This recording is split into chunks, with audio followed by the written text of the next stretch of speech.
চারিদিকে শুধু জল আর জল দুদিনের ভারী বৃষ্টিতে। যাই হোক, হ্যালো এভরিওয়ান, গুড ইভিনিং। আমার শহর আগরতলার বর্তমান অবস্থা এখন ঠিক এমন।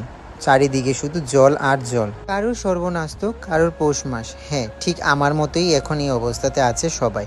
যার বাড়িতে জল উঠেনি তারা সবাই এসেছে জল দেখতে। যার বাড়িতে জল উঠেছে তারা অনেকটাই দুঃখে কষ্টে আছে। আমার বাড়ির পুজোর ভিডিও যারা যারা দেখেছো নিশ্চয়ই চিনতে পারছো এই জায়গাটা।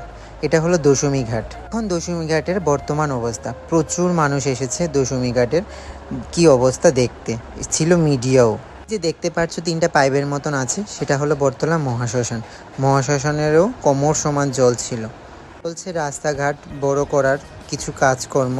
এখানে হচ্ছে নতুন একটা ব্রিজ, সেটাও এখন বন্ধ আছে বৃষ্টির জন্য।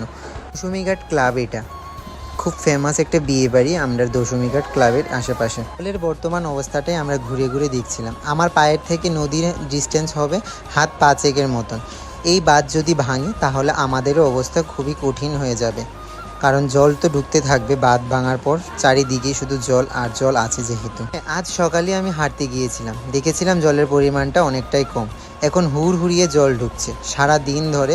বৃষ্টি নেই ঠিকই, কিন্তু জল ঢুকছে প্রচুর। মহাবীর ক্লাব, যেখানে মায়ের মন্দিরও জল পৌঁছে গেল। এর মন্দির বলতে এটা হলো মা কালীরই একটা মন্দির। প্রভু, এখন তোমার উপরই সব আশা ভরসা, রক্ষা করো গোলকের সব মানুষদের। 2 বছর আগে এমন বন্যার ফলে অনেকেরই ক্ষয়ক্ষতি হয়েছিল, তাদেরকেও তুলে দিয়েছিল ফ্ল্যাট। এখন তাদের মধ্যেও জল ঢুকে গেল। এই যে দেখছো এই নীল ঘরটা, সেটা হলো আমাদের ওয়াটার পাম্প, যেখান থেকে জল চালু হলে আমরা সাপ্লাইয়ের জল পাই। ঘরটাও এখন জলের নিচে তলিয়ে যাচ্ছে। জানি না কবে আমরাও জল খেতে পারবো ভালোভাবে। বলেছিলাম কারোর পৌষ মাস তো কারোর সর্বনাশ। এই বৃষ্টির জলের মধ্যেও দুঃখের সাথেও সবাই মাছ ধরছে।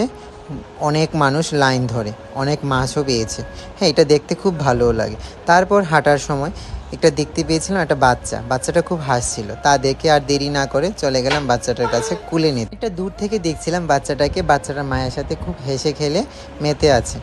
তো তারপর বাচ্চাটাকে দেখে আমি নিয়ে নিলাম কুলে। বাচ্চা দেখবো আর কুলে নেবো না, সেটা কখনোই হতে পারে না আমার কাছে। হ্যাঁ, এই ভিডিওটা করার মানে ছিল আমার মামার বাড়ি মাসির বাড়ি সবাই বলছিল যে ভিডিও কলে দেখাতে আমাদের পরিস্থিতি কেমন।